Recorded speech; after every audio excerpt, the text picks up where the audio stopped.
Os médicos disseram que o filho do empresário milionário tinha apenas 5 dias de vida. Mas um garoto de rua fez algo que mudaria tudo. Rafael segurou a mão de Davi no parque. A cadeira de rodas vazia parecia esperar o pior. Henrique se ajoelhou em desespero, mas Rafael sussurrou: "Eu não vou deixar você morrer." Henrique levantou o olhar. Pela primeira vez havia esperança. A esperança que brilhava nos olhos dele durou apenas alguns segundos antes de a realidade voltar como um soco no peito. Ele se ergueu devagar, as pernas tremendo, não só pelo esforço físico, mas pelo peso emocional que o esmagava há meses. Cada movimento era uma luta contra o desespero que havia se tornado companheiro fiel desde o diagnóstico que destruiu sua vida. Caminhou até os 2 meninos que ainda se olhavam de mãos dadas e pela primeira vez em muito tempo notou que o filho não reclamava de dor nem pedia para se sentar. O sol da tarde atravessava as árvores antigas do parque, criando sombras dançantes no chão, onde as crianças permaneciam unidas por algo que nem elas sabiam explicar. Era como se uma força invisível as mantivesse ligadas, uma energia que Henrique, mesmo com toda a experiência de vida e conhecimento,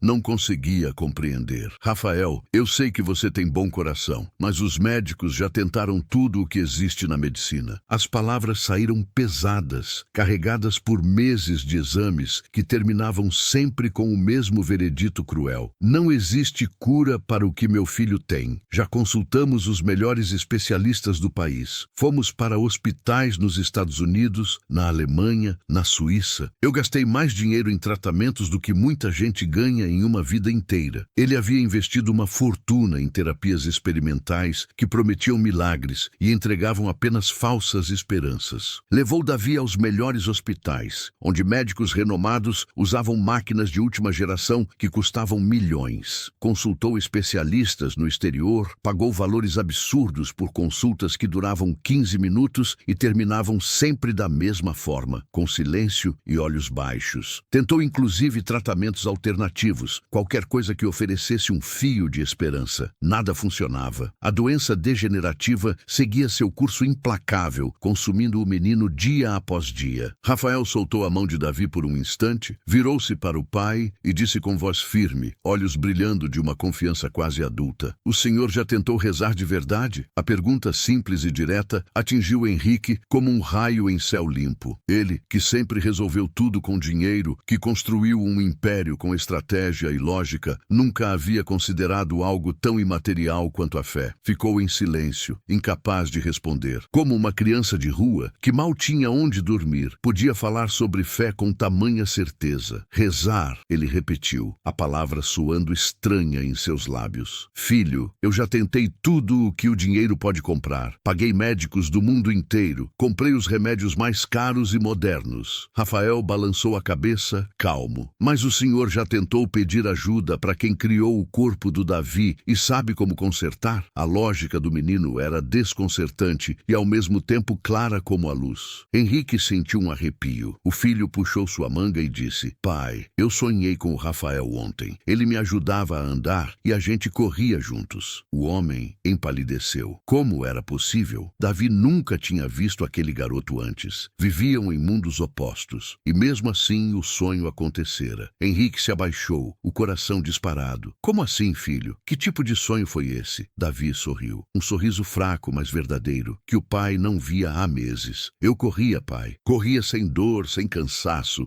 Era como se eu nunca tivesse ficado doente." Lágrimas encheram os olhos de Henrique. Por um instante, ele viu seu menino saudável de novo. A cadeira de rodas ao lado parecia zombar da esperança. Mas Davi estava de pé, sem reclamar de dor. Rafael observava os dois com serenidade rara. Já tinha visto de tudo nas ruas: fome, violência, abandono. Mas algo ali era diferente. Uma energia pairava no ar. "Senhor", disse ele, "nas ruas eu aprendi que às vezes a gente precisa acreditar no que não dá para ver. Eu não tenho casa, nem comida certa, nem roupa limpa, mas tenho algo que o dinheiro não compra." Henrique, com a voz embargada, perguntou: "O que é isso, Rafael?" "Fé", respondeu o garoto. "A fé que faz o impossível acontecer." Henrique se ajoelhou ao lado deles. "E o que devemos fazer então?" Rafael estendeu as mãos. "A gente vai rezar juntos, agora." O homem hesitou, mas o olhar do menino o convenceu. Os três se deram as mãos. Rafael fechou os olhos e começou: Deus, o Senhor sabe que eu não tenho nada para oferecer além do meu coração, mas eu dou ele inteiro para que o Davi fique curado. Um vento leve soprou. O parque inteiro pareceu parar. Davi sentiu algo percorrer o corpo, uma energia morna e suave. Henrique abriu os olhos e viu o impossível. O filho deu um passo, depois outro, e mais um, sem dor, sem cansaço. O homem levou as mãos à cabeça incrédulo. Davi, como você está? O menino sorriu. Pai, eu estou bem, eu estou curado. Rafael, com o mesmo sorriso calmo, perguntou: agora o senhor acredita em milagres? Henrique respirou fundo, tentando encontrar palavras que fizessem sentido diante do que seus olhos viam. Eu não sei o que pensar, Rafael. Isso desafia tudo o que aprendi sobre medicina, sobre ciência, sobre o mundo. Ele passou a mão pelos cabelos, sentindo o coração acelerar. Rafael caminhou até a cadeira de rodas e tocou o metal frio. Senhor Henrique, essa cadeira representa o que o senhor acredita ser o futuro do Davi. Mas olha para ele agora. Está em pé, forte, feliz. Às vezes, o que nos prende não é o corpo, é o medo. Henrique olhou para o filho, que corria pelo gramado, o rosto iluminado pelo sol da tarde. O empresário levou as mãos ao rosto e chorou como não chorava desde que perdera a esposa. Eu não entendo como isso é possível, sussurrou. Rafael se aproximou e respondeu com simplicidade: nem tudo que é real precisa ser explicado. Algumas coisas só precisam ser vividas. Davi voltou correndo e abraçou o pai com força. Pai, eu me sinto leve, livre, feliz. É como se algo ruim tivesse ido embora de vez. Henrique o apertou nos braços, incapaz de conter o choro. Meu filho, você está curado. Deus, eu nem sei como agradecer. Rafael observava a cena em silêncio, com um brilho tranquilo nos olhos. Senhor Henrique, disse ele depois de um tempo, eu aprendi uma coisa importante na rua. Existem dois jeitos de ver o mundo. Um é acreditando só no que se pode tocar. O outro é sabendo que existe algo maior cuidando da gente, mesmo quando a gente não entende. Henrique olhou para o garoto com admiração genuína. E você acredita mesmo nisso, Rafael? O menino assentiu, firme. Acredito, porque já vi acontecer. Quando eu estava com fome, sempre aparecia alguém com comida. Quando eu estava com medo, sempre aparecia um lugar para eu me esconder. E quando eu achei que não tinha mais ninguém no mundo, Deus mandou vocês. Davi ouviu e sorriu. Então você é o anjo que Deus mandou para mim, Rafael. O menino abaixou a cabeça, tímido. Eu não sou o anjo, Davi. Sou só um garoto que acredita. Henrique ajoelhou-se diante dele, segurando seus ombros. Rafael, eu quero que venha morar conosco. Quero te dar um lar, comida, escola e tudo o que você merece. O menino ficou mudo, o olhar perdido entre a emoção e a incredulidade. O senhor está falando sério? Perguntou, a voz embargada. Mais do que sério, respondeu Henrique. Você devolveu a vida do meu filho e a fé que eu tinha perdido. Agora quero devolver o que posso. Davi pulou de alegria. Rafael, você pode ser meu irmão. A gente vai jogar, brincar, assistir filmes. Vai ser incrível. O sorriso dele era pura luz. Rafael enxugou as lágrimas com as costas da mão. Eu aceito, senhor Henrique, mas com uma condição. Qual? Perguntou o homem. Que a gente continue rezando juntos todos os dias como uma família. Henrique sorriu. Fechado. A partir de hoje, somos uma família de verdade. O menino sorriu largo e perguntou animado. Vocês têm videogame em casa? A pergunta pegou todos de surpresa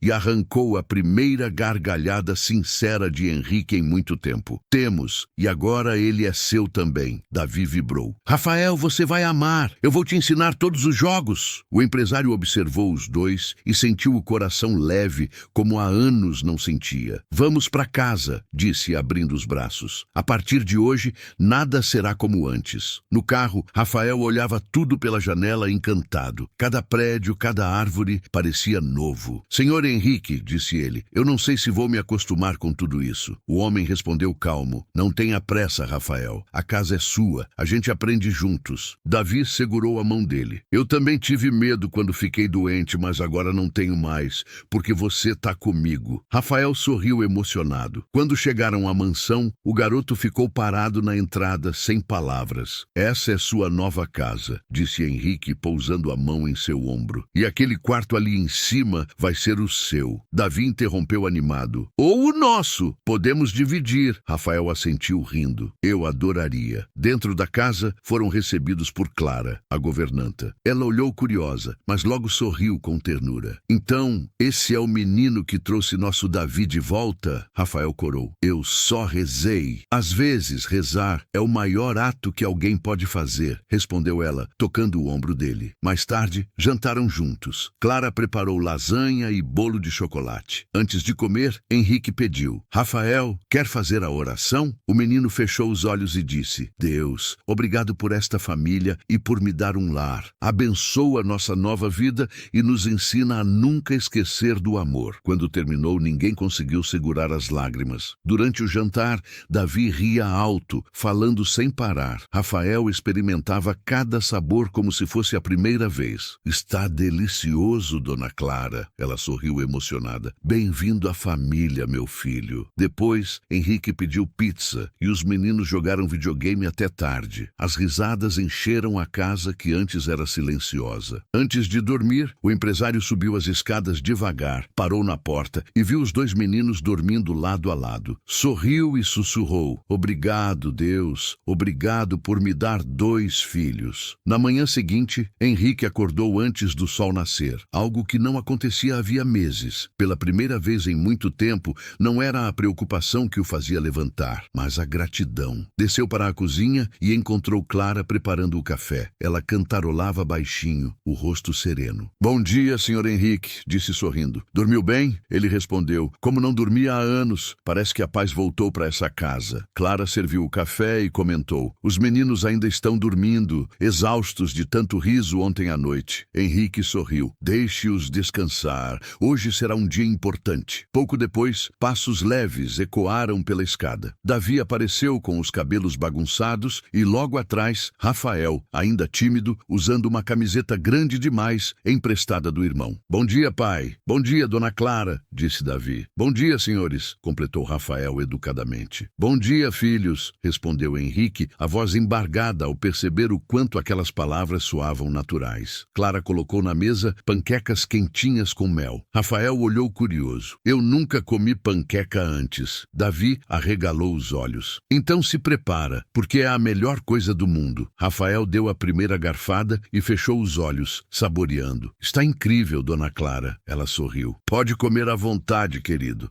Aqui ninguém passa fome. Enquanto comiam, Henrique explicou os planos do dia. Primeiro vamos ao cartório começar o processo para oficializar a sua adoção, Rafael. Depois faremos umas compras, roupas novas, material escolar. À tarde, quero te levar para conhecer a escola do Davi. O menino baixou os olhos, emocionado. Muito obrigado, senhor Henrique. Eu não sei se mereço tanto. Você merece sim, respondeu o homem com firmeza. Você salvou o meu filho. Agora é hora de eu cuidar de você. No carro, Rafael observava a cidade pela janela. O brilho das vitrines e os prédios altos pareciam parte de outro mundo. Davi, empolgado, apontava cada lugar que gostava. Ali tem a sorveteria mais boa da cidade e ali o parquinho onde eu brincava com a mamãe. O sorriso do menino era o reflexo vivo de uma alegria que renascera. No cartório, o processo foi mais simples do que esperavam. O funcionário ouviu a história com atenção e, comovido, agilizou tudo. Em cerca de 1 mês, o documento de adoção estará pronto, senhor Henrique. A partir daí, o Rafael será oficialmente seu filho. O garoto olhou para o homem que agora chamava de pai, com os olhos marejados. Isso quer dizer que eu vou ter um sobrenome de verdade? Perguntou. Quer dizer que você vai ter uma família de verdade, respondeu Henrique sorrindo. Depois seguiram para as lojas. Rafael se espantava com cada peça nova. Posso escolher essa blusa azul? Pode escolher o que quiser, respondeu Henrique. O importante é que se sinta bem. Davi ria. Agora você vai ter mais roupas que eu. Rafael balançou a cabeça. Eu usava a mesma roupa por semanas. Isso é como um sonho. No fim, o garoto escolheu um pequeno presente para Clara. Um lenço de seda. Ela merece algo bonito, disse ele. Durante o almoço, experimentaram comidas novas. Rafael se encantava com cada prato. Nunca imaginei que existisse tanta coisa gostosa. Henrique observava, emocionado com a gratidão sincera do menino. À tarde, foram até a escola. A diretora, uma mulher gentil, recebeu-os com carinho. Seja bem-vindo, Rafael. Aqui todos aprendem no próprio ritmo. O garoto sorriu, tímido, mas confiante. Eu vou dar o meu melhor, senhora. Ao final do dia, antes de voltarem para casa, Rafael pediu: "Podemos passar no parque onde nos conhecemos?" Henrique assentiu. Quando chegaram,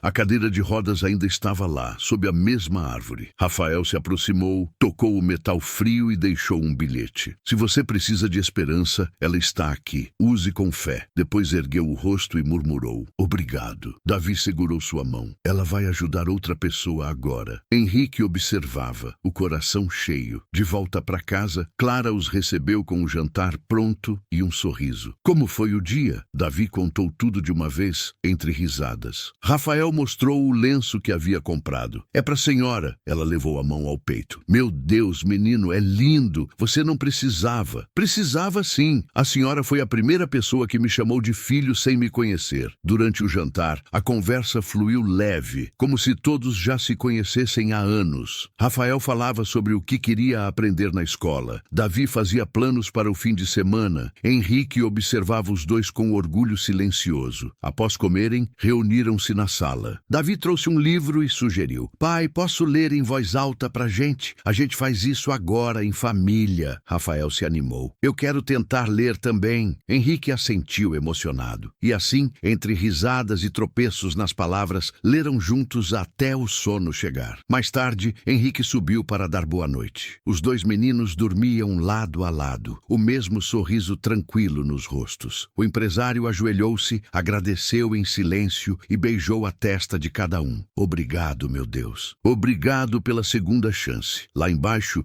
Clara terminava de arrumar a cozinha. Quando Henrique desceu, ela disse: "O senhor percebeu? Essa casa voltou a ter vida." Ele assentiu, olhando em direção ao andar de cima. "Sim, Clara, essa casa voltou a ter alma." Meses depois, o processo de adoção foi concluído. Rafael agora assinava com orgulho o novo sobrenome. Davi crescia forte, sem qualquer sinal da antiga doença. A cadeira de rodas fora encontrada no parque por uma família que precisava dela, junto do bilhete que dizia: "Use com fé." Numa noite de verão, enquanto os meninos dormiam e o jardim brilhava sob a luz da lua, Henrique olhou para o céu e fez uma oração silenciosa. "Obrigado, Senhor, por transformar minha dor em amor, por me mostrar que os milagres acontecem quando abrimos o coração." Meses se passaram desde aquele dia no parque, mas Henrique ainda se lembrava de cada detalhe, como se tivesse acontecido ontem. O vento soprando leve entre as árvores, o toque pequeno da mão de Rafael, o momento em que o impossível se tornou real diante de seus olhos.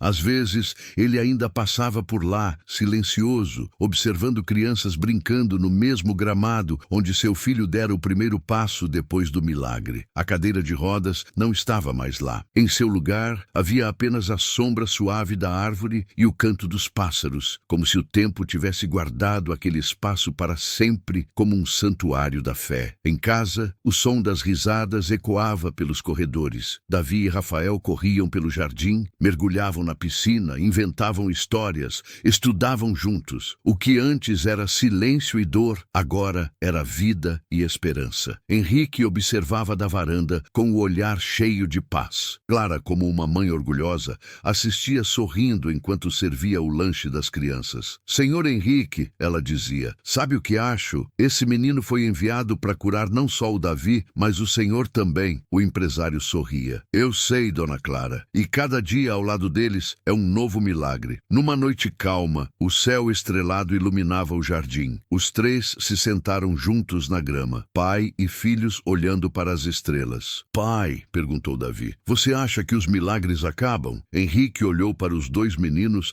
e respondeu com voz serena: "Os milagres não acabam, filho. Eles só mudam de forma. Às vezes o milagre é ver alguém sorrir de novo. Às vezes é ter a chance de recomeçar." Rafael olhou para o céu, os olhos brilhando. Ou talvez o milagre seja quando a gente acredita sem precisar ver. O silêncio que seguiu foi leve e bonito, como o respiro da própria vida. Henrique passou o braço pelos ombros dos dois meninos e com o coração cheio sussurrou: "Vocês são o meu milagre." Davi encostou a cabeça no ombro dele, Rafael fechou os olhos e por um instante o mundo pareceu em perfeita paz. A câmera imaginária se afastaria devagar, mostrando os três sob o céu estrelado, o vento suave balançando as folhas, a casa iluminada ao fundo, símbolo de um lar reconstruído construído pelo amor. E a narração final diria: milagres não são histórias de livros antigos. Às vezes, eles acontecem na esquina de um parque, no toque de uma mão, ou no coração de uma criança que nunca desistiu de acreditar.